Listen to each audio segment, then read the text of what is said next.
Hey guys, welcome back to the Lou Perez Podcast. My name is Lou Perez. If you'd like to support my work, please head over to thelouperez.locals.com and join the Lou Perez community. You'll get to listen to my podcasts and watch my sketch comedy videos before I release them to the rest of the world. You'll also have access to exclusive content for members only. And if you're looking for another way you can support me, you can do so by supporting my sponsors. Black Organic Cold Brew. Just head over to www.blvckbrew.com and use promo code LOU for free shipping.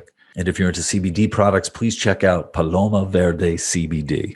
Head over to palomaverdecbd.com and use promo code LOU for 25% off purchases over $75. All right, here we go.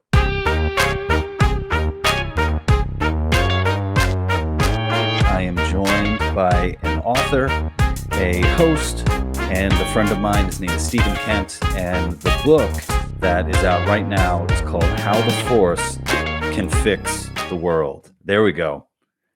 Steve, for those of you who are not watching the stream, Stephen just held it up for a good amount of time. So you missed out. That's what that pregnant pause was all about. There. I'm just out here to ruin your podcast, Lou. Oh no, I've already ruined it just by starting it. So I was on hiatus for a little bit.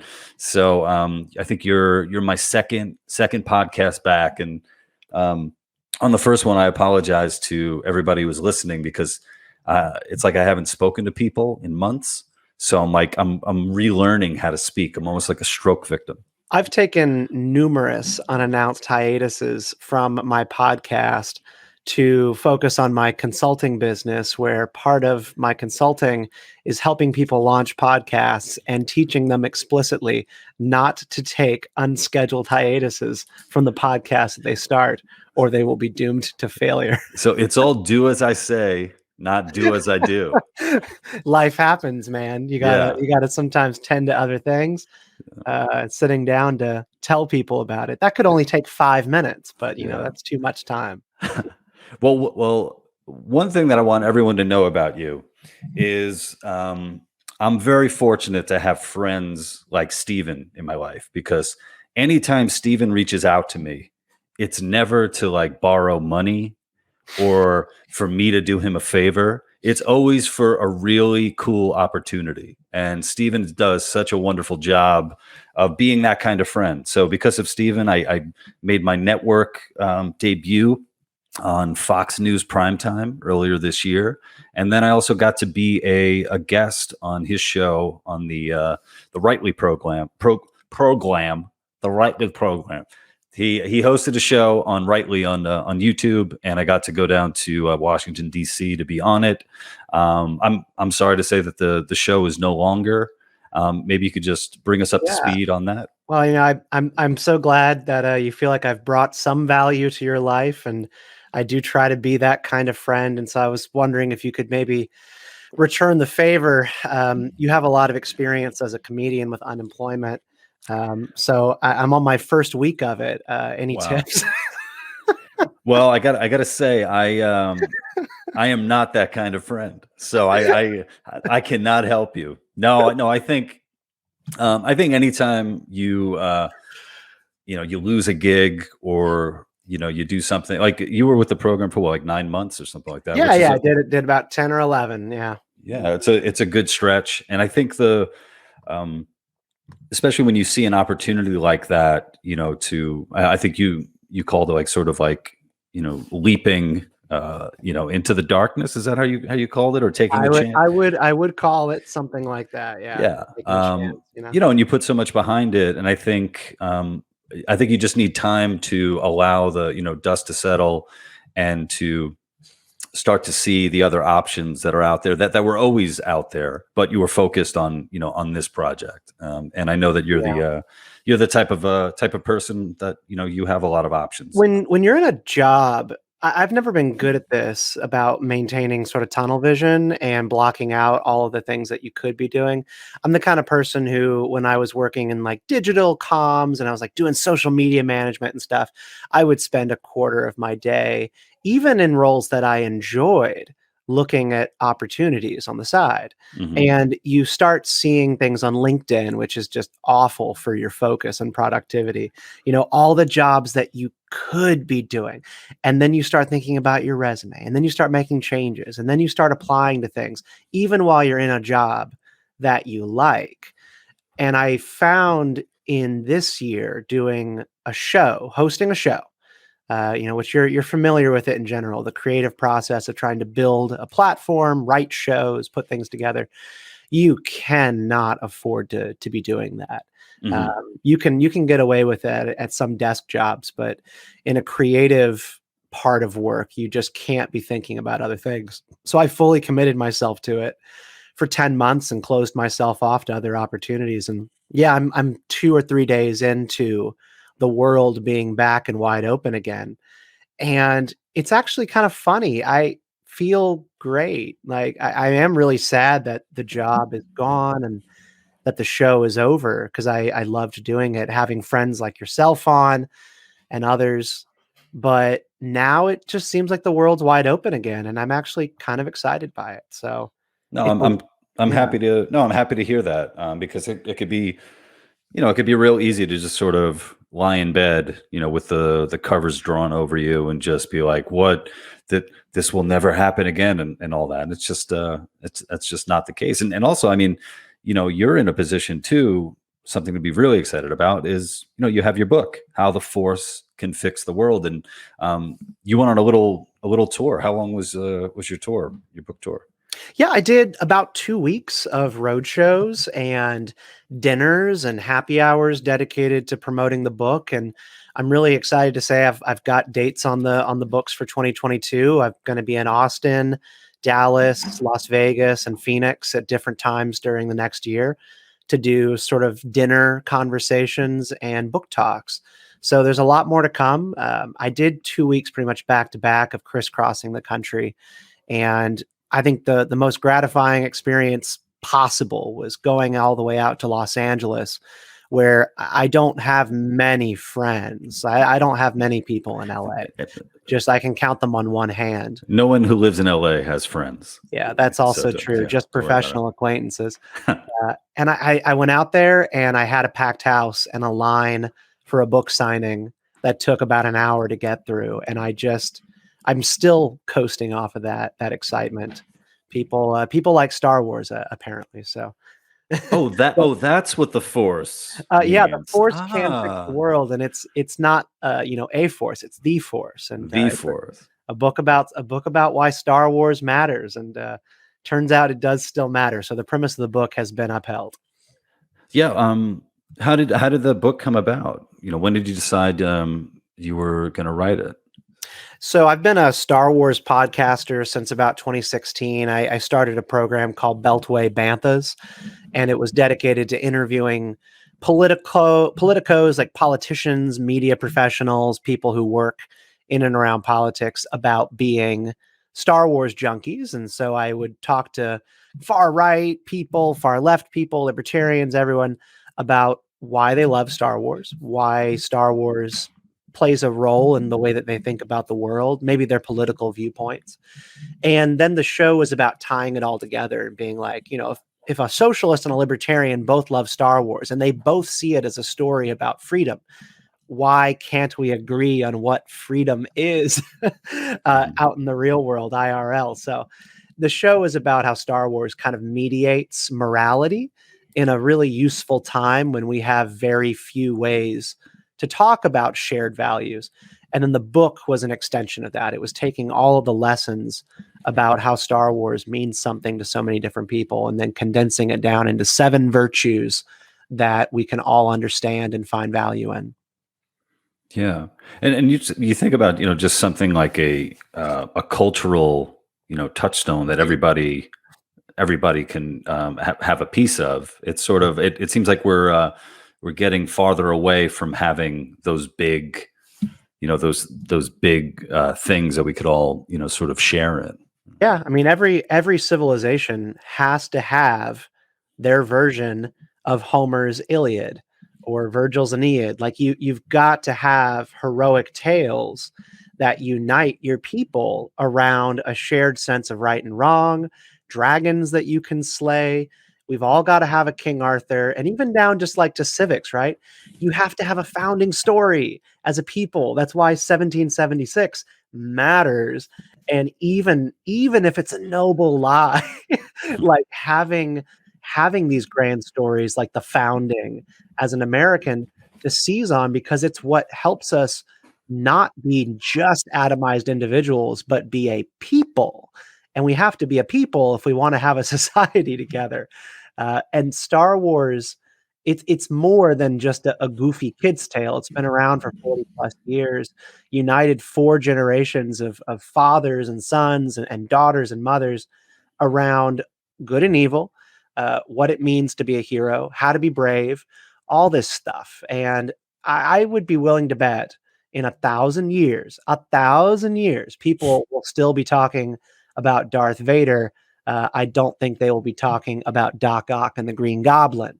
With all due respect to Spider-Man, these are just very different kinds of stories. Mm-hmm. I've never read Joseph Campbell, but I do know that at least the origin story of Star Wars came out of George Lucas. I don't know if he sat down and if Joseph Campbell was alive at the time, and they did, yeah, they had a relationship. Yeah, about this hero's journey. When it comes to Darth Vader, I'm trying to think like who else would like it? Darth Vader seems like such a unique character. I'm wondering, were there any roots of that? Like, I don't know. Yeah, of course. I mean, so I was thinking about you mentioned Joseph Campbell, and Joseph Campbell was interviewed in 1985 talking about what he thought of Star Wars, because George Lucas, of course, would reference him all the time. And so Joseph Campbell, he said this about Star Wars, and this is a couple of years after Return of the Jedi. He said that Star Wars deals with the essential problem. Is the machine going to control humanity, or is the machine going to serve humanity? Darth Vader is man taken over by machine. He becomes a machine, and the state, the government, is a machine. There's no humanity to be found in the state. And then he finishes by saying, what runs the world is economics and politics, and they have nothing to do with the spiritual life. And I don't think you can put it any better than that. That's rather convenient for a libertarian. That's quite the quote for a libertarian to bring up when discussing. It's incredible. When I found that quote, which actually I only found that quote a couple of weeks ago. I didn't even include it in the book. Oh, really? Because I wasn't familiar with it, but someone sent it to me, and I was like, holy cow. Because Star Wars fans will often go down wormholes of debating, what are the politics of Star Wars? Well, if George Lucas was a liberal, well, then Star Wars must be a liberal story. And you'll hear that from like a lefty in 2021. And you go, yes, Star Wars is an inherently liberal story, but you're talking about progressivism. Right. And I'm sorry, but 1970s liberals don't truly have much in common with 2020s progressives. These are very different kind of left-wing views. One is about openness and one is about control. And George Lucas, his story was about wariness, about collectivist, statist mentalities. And it did come from a left-wing point of view with capitalist critiques and particularly anti-fascist critiques.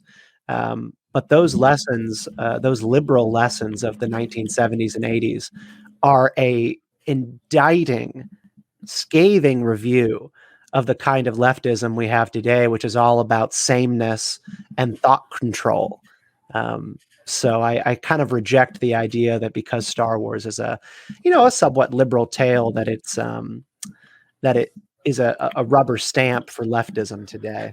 Do you in the book, do you concentrate on the first 3, which are technically episodes 3 through 6, or do you also talk about the later every single one, baby, every single one of them? I'm a Star Wars completist, and I have high and low opinions of certain films in the franchise, but I believe just sort of as a principle of being a deep Star Wars fan. And I also like take Star Wars seriously as a way to live. That's how the Force Convicts the World is about. It's about finding moral and virtuous lessons in the story. And that means that I had to be open to 7, 8, and 9, and 1, 2, and 3, and Rogue One, and Solo, a Star Wars story. So all of it. There's a lesson from everything, including The Mandalorian, in my book.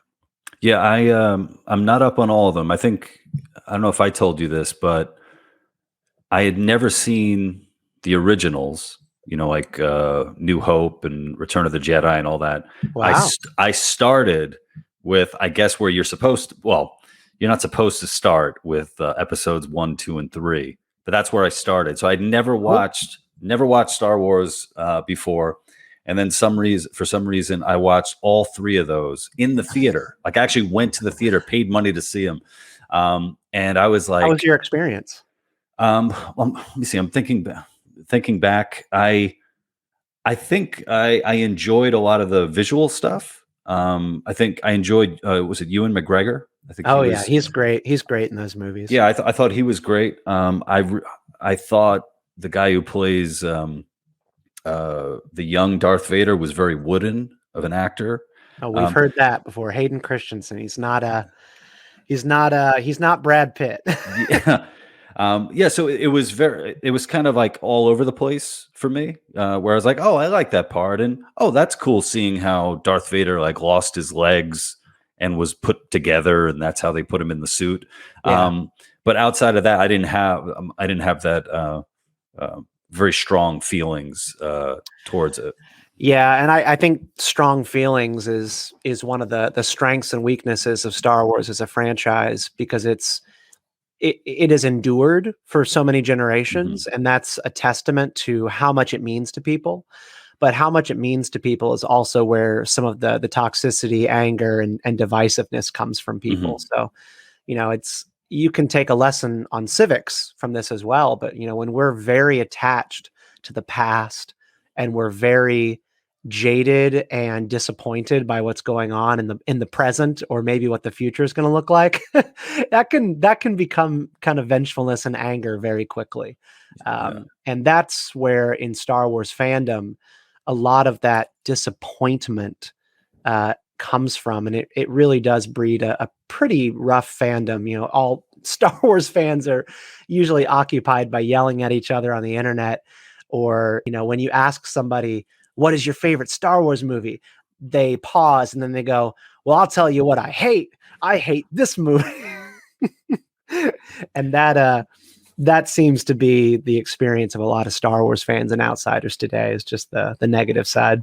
Have you, at the, your live appearances, have you had any I don't know, hecklers, people who want to take you aside and really take it to you? Any debaters? Actually, I mean, I have gotten a couple, and I've read 1 or 2 reviews of the book that, basically take issue with my book because I, was open to the Disney trilogy. So 7, 8, and 9, and that I treated episode 8, The Last Jedi, with respect. And I will say, like on the record, and I say in the book, that some of the new Star Wars movies almost crushed my excitement about Star Wars so much that I almost stopped writing the book. But I had some time of reflection to also just remember, after that crushing feeling of being like, wow, I can't stand these movies. What does that mean about me? To think about why it does matter to me. And at the end of the day, I ended up watching Star Wars: The Last Jedi, and I saw in that movie a lesson about being crushed by certain elements of the present, but then looking back to the past for strength. And I was just reminded, I was like, you know what? I still can find exactly the same strength and passion and love in the Star Wars movies that I love, even if I don't like the ones in the moment. And it kind of gave me the pickup that I needed to finish the book. So I have been pulled aside and barked at about, Kathleen Kennedy and the new Star Wars movies and the feminists. And, I just don't really have any patience for it, because I love Star Wars, and so when a bad movie comes out, which they do occasionally, uh, what I do is I look at it and I go, "All right, here's what this movie is about. Here's what this movie was trying to say, and then I'll talk to you about that." But if you want to have a conversation about filmmaking, a conversation about production, a conversation about what you would have done if you had made it, those are different conversations. And I think that critics, those kinds of people, always want to debate production and behind the scenes stuff. And I don't really enjoy that. I enjoy looking at it as it is and then debating what it means. Well, I think so. A couple of things. I recently watched a very short documentary. I think it was called Star Wars in the Edit or something like that, where it was George Lucas had an original cut of of of of the first one, the fourth one, I guess. Yeah. And it was just not working. And George Lucas, if anyone doesn't know, he has a lot of, like, his whole crew, his friends are guys like Steven Spielberg. Yep. Yep. So when he's like, yeah, I need my buddy Steven is going to check out a cut of my film. That's who he's getting on, whose eyes he's getting on it.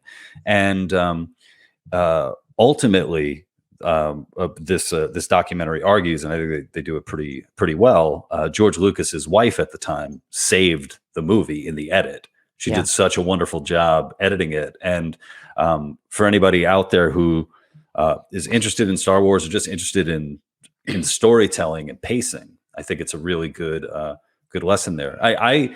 I went and saw The Last Jedi in the theater too, and I don't go into movies or anything like that looking to hate. I'm not. I think that there's enough out there. There's enough garbage out there that I could just hate on. I don't need to like spend my time and money to do it. So every time I go in, I want to enjoy it. And I was I'm sad to say that I did not enjoy it. I didn't enjoy the movie. There were moves that they made where I'm like, I don't know why you would make that move. I don't know why you would do that.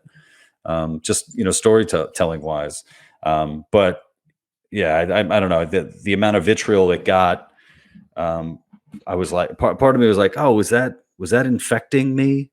But I don't think so. I just think it's when it comes to, especially compared to the others, it's just not a superior product. Yeah, and I think for Star Wars fans, it really matters a whole lot who has the divine right to make certain character choices with the characters that they love. And, I remember the prequel era. I was getting introduced to Star Wars in a big way in 1999, 2002, and 2005 for episodes 1, 2, and 3. And fans of an older generation were very angry about these movies. They were pissed off. I remember going to comic book shops and fan events when I was a kid, and the Gen Xers, all they wanted to do was just grumble and groan about Jar Jar and double-bladed lightsabers and the special effects, and they hated George Lucas. And there was this energy in the fandom that was anti-George Lucas at the time because he was being painted now as like a money grubber, kind of like he had become Darth Vader. He was a rebel, then he became the Empire, and he was just, creating Jar Jar and young Anakin Skywalker to make money, which, probably is true to a certain extent. He went out to make money and then he told the story. But at the same time, we always knew that George Lucas had a full story of Darth Vader that he wanted to tell. He had been saying that since the 80s, that he had a story for Darth Vader's birth that he wanted to tell. And so he told it. He's like, just wait, when he murders all those children, people are gonna love it. They're gonna love. So excited. And Misa thinks that they're gonna like it, but then Disney gets, they get the IP, they get the Star Wars brand from George, and they make choices with certain characters, particularly Han and Luke, that really, really aggravate the fan base, a huge portion of the fan base. And then you see this return in the fan base to appreciating George Lucas. And it's not coincidence. It's because, like, at the end of the day, even though people waved their fists or shook their fists angrily at God, George Lucas in this scenario, they still deferred to his right to do it because he was the creator. But then you sort of have this Protestant Reformation and this handing off of who carries the sacred text and who has the right to communicate with God. And Disney gets it. And people are pissed off because who gave Disney the right to knock Luke Skywalker down on his knees and take him down a peg? That's a really interesting political lesson and sort of a lesson on civil society that, like, you can look at Star Wars as a really clear microcosm of why we get angry when things change in the real world. Do you have any Star Wars fan fiction? Have you written any? I do, actually. Yeah. What do you think after writing this book? Is any of your fan fiction in the book? Have you taken the time to look back? And when did you start writing it too? No, I didn't include any in my book. Mine's all strictly nonfiction. But when I was in high school and first year of college, I was working. I just got a text from my co-writer who I was in high school with. His name's Will. And we wrote an Old Republic tale called The Valley of the Sith. It was based off of the Knights of the Old Republic video game from the early 2000s and traced the journey of a character through ancient Sith society, so the Darksiders. And then we wrote a book called On Opposite Sides of the River about two friends who grew up on Coruscant, and one drifted towards being pro-Empire and one drifted towards the rebellion. And the book is about their friendship falling apart during that journey. And we loved it. We took it very seriously. No, I can imagine, like, doing that because, especially at that age, I mean, obviously you hold, Star Wars as a very, almost a sacred text. And it's like, you want to make sure everything you're doing to it, you're doing it justice. With great love and care. But by the end of writing fan fiction, it always ends up being totally cringy because fans can't, when you write fan fiction, it takes a huge amount of discipline not to make your characters the center of the story, like the big story. So like a good indicator of when someone's writing fan fiction is that they write their character into the background of the destruction of the Death Star, right? Like, oh, my character was that pilot who was right next to Luke Skywalker before he made the Death Star trench run. Oh, and by the way, my character gave covering fire to Han Solo in the Battle of Endor, Return of the Jedi. Right. And that's like one marker of, I think, really bad fan fiction. And there's one new Disney Star Wars book called Lost Stars, which I kind of enjoyed, but they basically did tell this same story of two lovers, one Imperial and one Rebel, and their characters were at every major Star Wars event: the Battle of Hoth, the destruction of the first Death Star, the Battle of Jakku, which is where Rey lives on her planet in The Force Awakens. They were part of every major story that was on screen.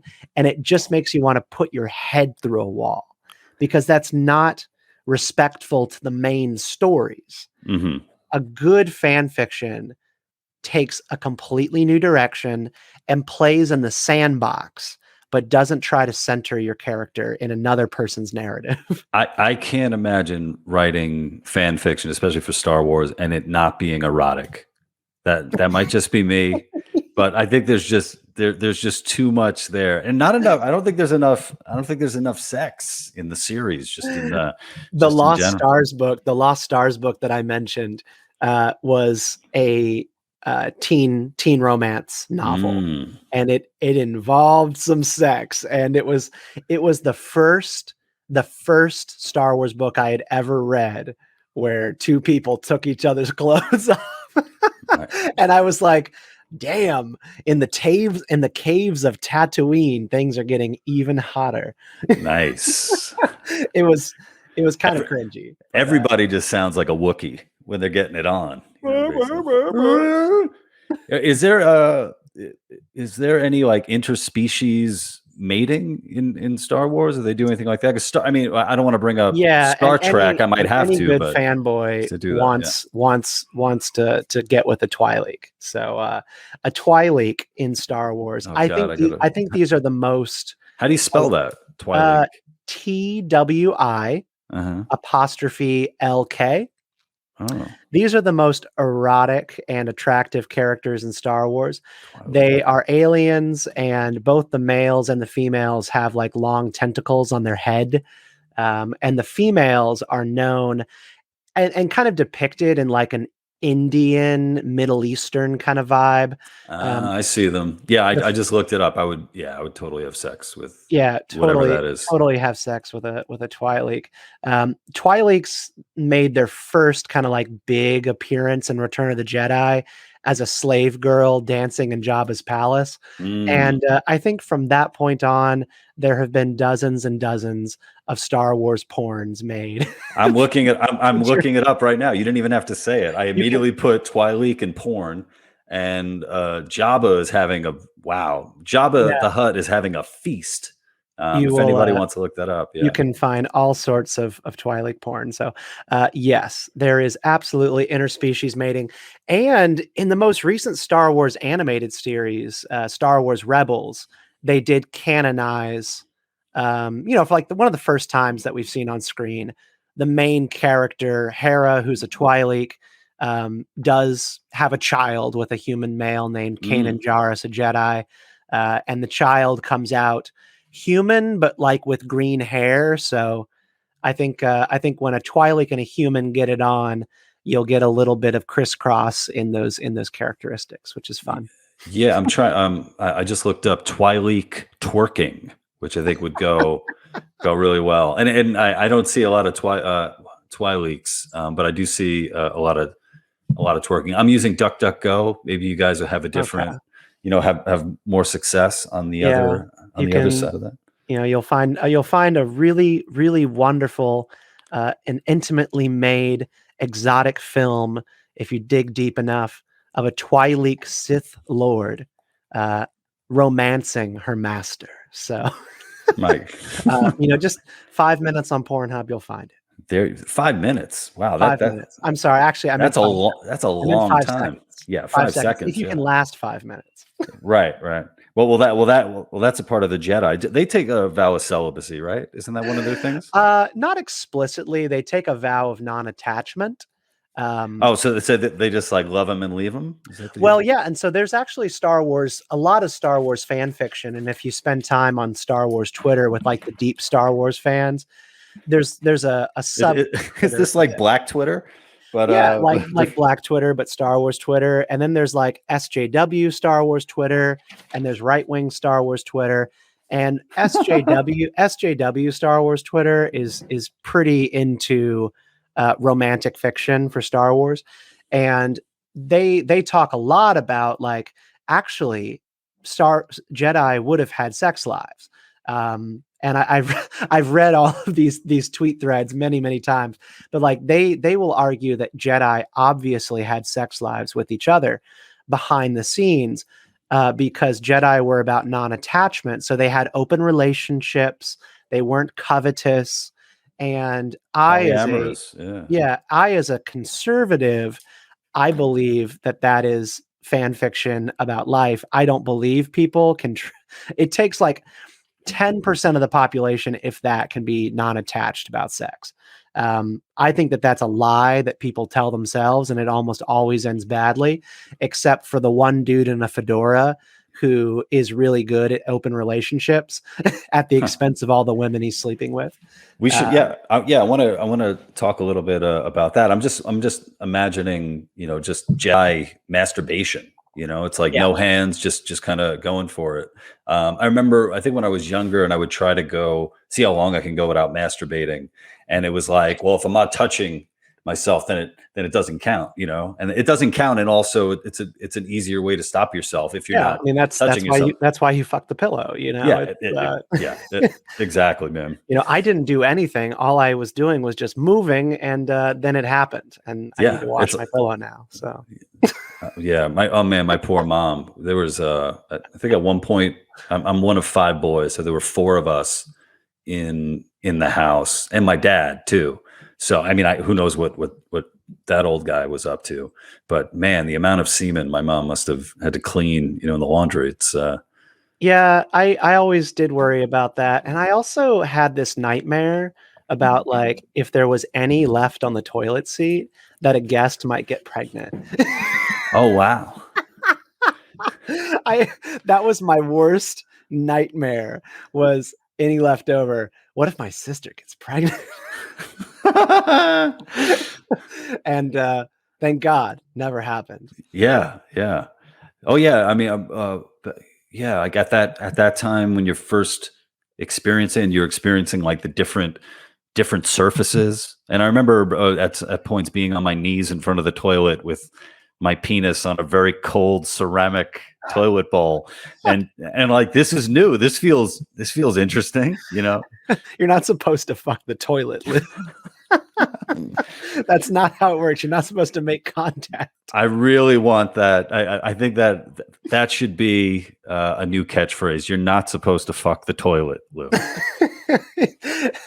I heard I was supposed to, masturbate in the bathroom, but I just thought I had to go all in. No, that's not how you do that, Lou. Yeah. We were talking the polyamorous thing, and you think it's 10%? People. Oh, I think it's much lower than that. Yeah. I think with dudes it's probably higher, but then with ladies, right. And so I mean that's kind of the thing. I think again, I think like sort of progressive people about like sexual norms and relationships have just a completely faulty understanding of what's realistic. It is true that like women can operate in open relationships. It's true that women can have detached sex. However, I think it is far more likely to unravel a woman than it will unravel a man. Men need different things than women do on net, by and large. So that's kind of like my qualifying statement. So you're gonna have some Tweaky fans coming at you for that. Like, no, what's a Tweaky? Twikey? A Twi'leks fan. Have some respect. I'm very sorry. Have some respect. At least study the dialect. But yeah, I mean, so like, Jedi, I think there actually is an argument to be made that Jedi would have sexual relationships behind the scenes and they were genuinely stoic about it. Maybe, who's to say? But the Jedi were explicit about romantic attachment. So that does kind of leave the door rhetorically open for Mace Windu to be popping Adi Gallia when the Jedi Council meeting is over. So yeah. And then you have you have the polyamorous, and then you have, I guess, the swingers, which are more of the kind of like from a different generation. And I've thought about it. I don't think I could do it. I don't think I could be a swinger with my wife, and mostly because she has very pretty friends, but all their husbands are not good looking dudes. So it's not like they're sexy. You would worry about her being with an ugly person? I mean, it just doesn't seem fair. Yeah, like you want better for her. Yeah, well, it's just. We got to strike a balance here. And plus, if, those guys are going to come way too fast if I'm involved. You know what I mean? Yeah. Because you'd be there like watching or you. Yeah. I'll be there watching, helping out. And then look, now I have to satisfy 3 or 4 women by myself because these guys are all, there's no more gas in the tank. And it's like that now, then it's like work. Yeah. That's not a good deal for you. You got to bring in a professional. Like if you're going to go that way, you got to make sure that everybody's getting what they need, and you can't have some ugly schlep with your wife. It's not good. No, it's not fair at all. So you're a dad. I'm a dad. Let's get together, man. God, I hope my wife I hope my daughter cannot hear me through the walls. So what's the does your daughter like Star Wars? Does your wife like Star Wars, or is this just dad's thing? My daughter adores Star Wars. We Star Wars together in all things. We collect lightsabers. We watch all the shows together. We dress up and go to the Comic-Cons. So she is a huge part of why I am still a Star Wars fan. I think I my Star Wars fandom had kind of gone sleepy, in my 20s because I was focused on other things like all the aforementioned sex and having a life.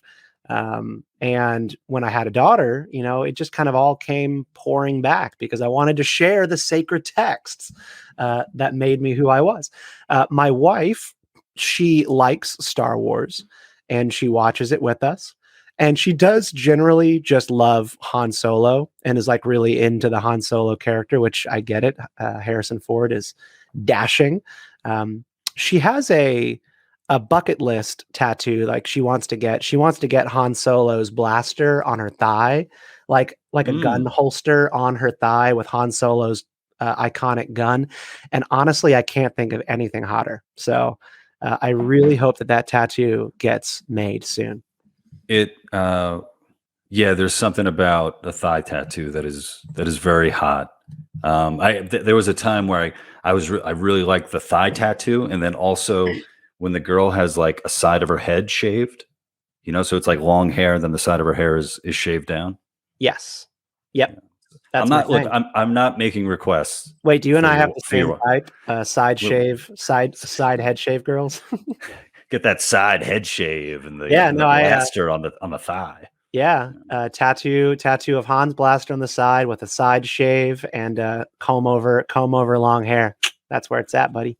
Oh yeah, Harrison Ford, man. That just think about it. He's Indiana Jones. He's Han Solo. Also, wasn't he in like? Was he in Clear and Present Danger? Was that like his third sort of hero series? No, Clear and Present. I mean, so he was Jack Ryan. Is Clear and Present Danger one of the Jack Ryan movies? No idea. Yeah. So he's Jack Ryan, so Tom Clancy's books. And he did, I think, 2 movies as Jack Ryan, the best one being Patriot Games. Patriot Games. Is that with John Malkovich? No, Sean Bean, who played 006 in GoldenEye, and whatchamadingy, Boromir in Lord of the Rings. Yeah, I don't know any of those references. You're really embarrassing me, Stephen. You gotta Google Sean Bean. He's one of the greatest villain character actors that there is. Sean Bean is one of my favorites. Actually, I've seen this guy. Top 5 favorite actors. But Sean Bean's the bad guy. He plays an Irish terrorist, so IRA terrorist, and Harrison Ford is Jack Ryan. And he was great in Game of Thrones. Yep. He was excellent. Yep, he makes it through season 1 of Game of Thrones, anyways. But in my fan fiction, he lives. So yeah. Sean Bean's legendary. But yeah, him and Harrison Ford duke it out fist to fist in Patriot Games, and that is the best of the Jack Ryan, Tom Clancy movies. Nice. Which is not to be confused with Jack Reacher, right? No, those movies suck. There's a new guy because I know Tom Cruise played him. Yeah, and he was like 5 foot whatever, and now they got a big, like a really big dude playing him. Oh, I see. Yeah, I don't even know who this guy is. He doesn't. He's not real. He looks like what's that wrestler? He might be a wrestler. He looks like a wrestler. He looks like one of the WWE guys. The dude who apologized to China about saying Taiwan. Oh, John Cena. He kind of looks like a John Cena sort of thing. Yeah, I see that. No, he's played by Alan Ritchson, who is just an actor. Yeah. So not a wrestler. He was in the Teenage Mutant Ninja Turtles. He had a small role in the Hunger Games, but not a wrestler. For anybody who wants to take part in this conversation, you can just open up IMDb and pretend that you're also searching for all these different connections that we're doing right now. You must have been young when you had a kid. I have no idea how old you are. You have such a baby face. And then I see your daughter and I'm like, how old was he when he had babies? I turned 32 this week. Oh, wow. And I had my daughter when I was 20. When you were 20, what was that like? Because I had my first when I was 37, I think. Good Lord. Yeah. My girlfriend and I got pregnant in college. She got pregnant. And so that was, pretty much what you'd expect. One of those kind of crisis moments of being like, all right, what do we do? And are we going to be together for this? And, what happens? And I guess the story is fast forward 11 years and everything's okay. We got through the first year of the baby. And when our daughter was 1, that was when we wanted to get married. So see if we made it through that first year, co-parenting and being a couple. And we went through pre-marriage counseling for a year, which I actually found to be really helpful. And we ended up getting married and happy as can be. Wow. It's wild to hear that story because it doesn't seem like the norm. It seems like when young people get pregnant, there isn't that sort of hey, we're going to go and prepare for what's to come, and we're going to really take it seriously. Yeah, I wasn't what I thought would happen.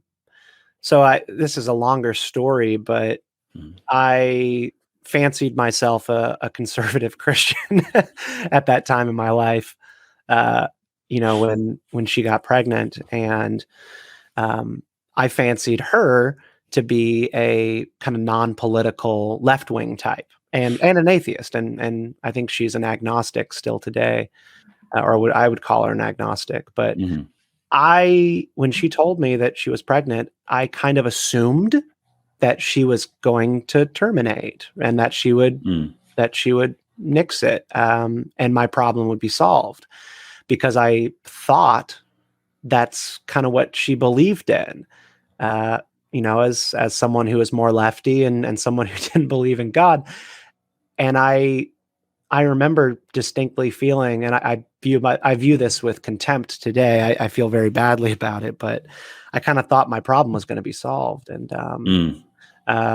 she looked at me like I was a monster, and rightfully called me out for my incredible bullshit in that moment.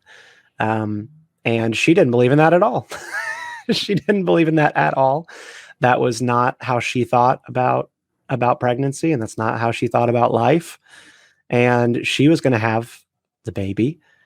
And then it was kind of on me to fix that wound that I had just created by my assumption, my stated assumption.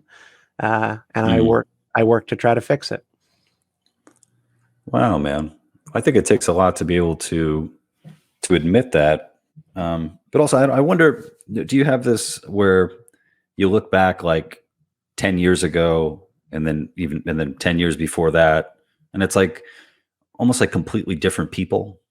Like one thing that makes it easier for me to look back on my life, like to look back at me at 25 or me at 18, it's like I don't know who that guy or kid is anymore. And it's sort of, there's like this line of this separation where I know they're me, but I'm so different now. And then looking back, I'm able to, I think, take a lot of responsibility, even for like the darkest of thoughts, like the one that you just described. Yeah, I do feel that way. And I think it's easier to see it in other people than it is yourself. There's a certain amount of just, self-reflection bias that I think most people will always struggle from. But, I can look at my wife.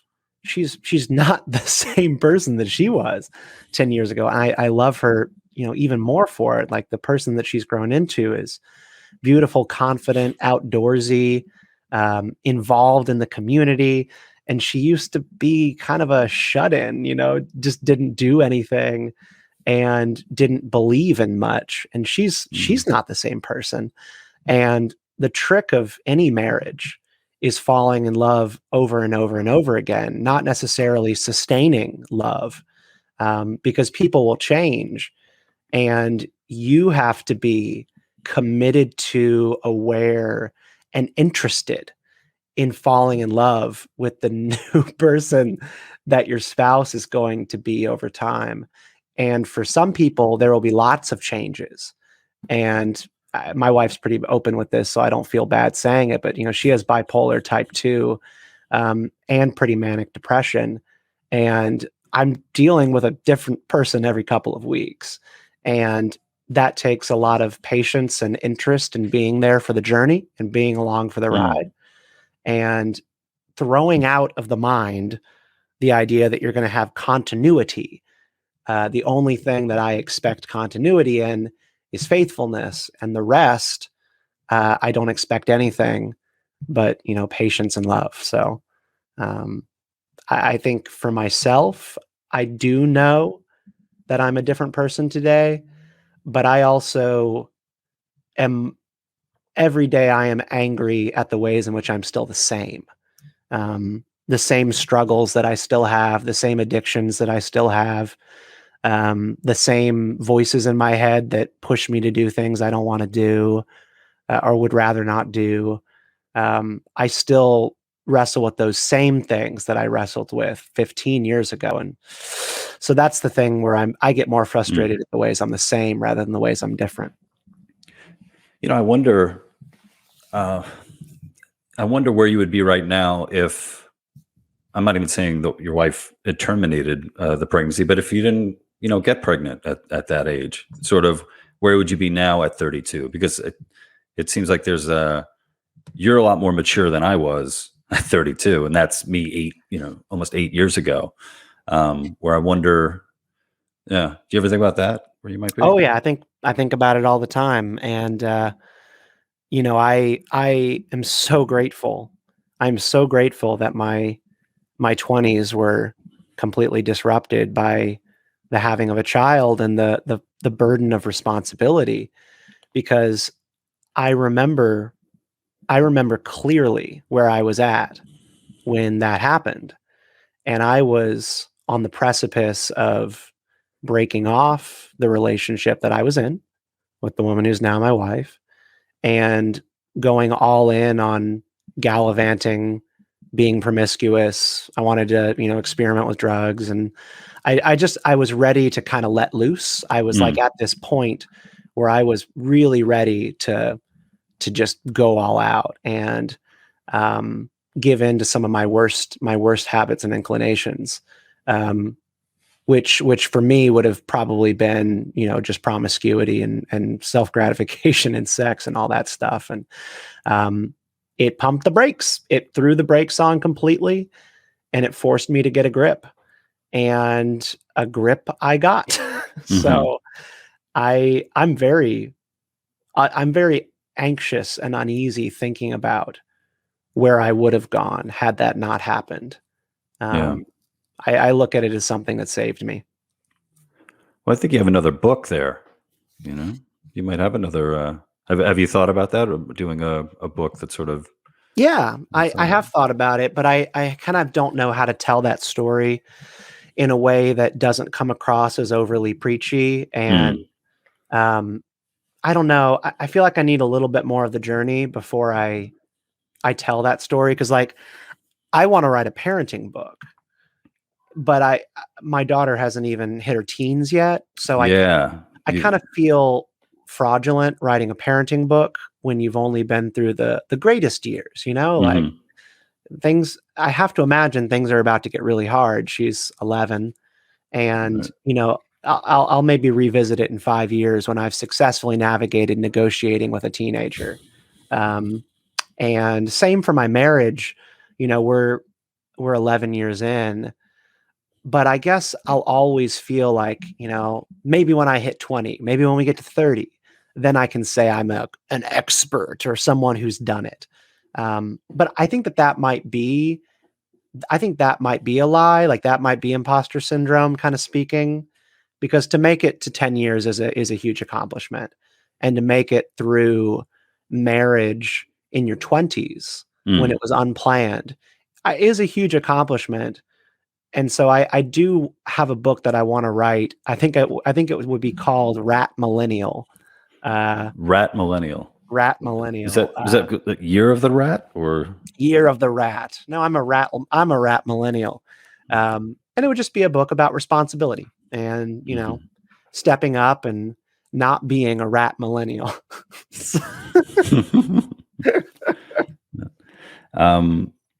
Before we go, I know you and I, we hung out in Nashville that there was a Students for Liberty extravaganza that was happening, and then I think the following week you went to Iceland, right?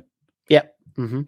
What was your experience of Iceland? And before you start, I'm going to say that there was one time, well, my wife and we did half of our honeymoon in France and the other half in Iceland. Okay. And when I got back to New York, I was eating at a restaurant, and there were two guys sitting next to me talking about Iceland, or one friend was telling the other about it. And every single thing that this guy said about Iceland is something I was going to say. So I almost feel like everybody who goes there has the exact same story to tell about this place. Well, I will say that I was there with some kind of raucous party animal Icelanders who were our hosts. And so I did learn pretty quickly that Icelanders are incredible hosts. They love to share with you, and they love to give, and just get hammered every single night. And that was the impression. That was the impression that I got of Iceland. But I also just really enjoyed the travel there because I'd never left the country. I've never been out of the US. Oh, wow. And it was still Western and American enough while being just, enough European to be like, all right, this is one foot in the door of international travel while still driving on the right side of the road in a country where there's not a lot of traffic. I thought people were really friendly, and I loved it. I don't have a profound takeaway other than that. But I did find that people there were just generally more carefree. Did you rent a car? I did. Yeah. It was, Nice. It was highly worth it to get up from the south of the island to the north of the island to sort of see the more rural countryside. Yeah, we did the same thing. And yeah, that feeling of being on an empty road in this foreign land, and it's like another planet, really. That's kind of what I felt like when I was driving there. And to just slow down and drive as slow as you want, pull over, take in the sights. That was awesome. No, it was. And Iceland, of course, has been used as other planets in tons and tons of movies, whether it be like Game of Thrones and that kingdom, or Star Wars Rogue One. The very beginning of Star Wars Rogue One is filmed on the black sand beaches in South Iceland, right by a town called Vik. Mm-hmm. And I was in Vik.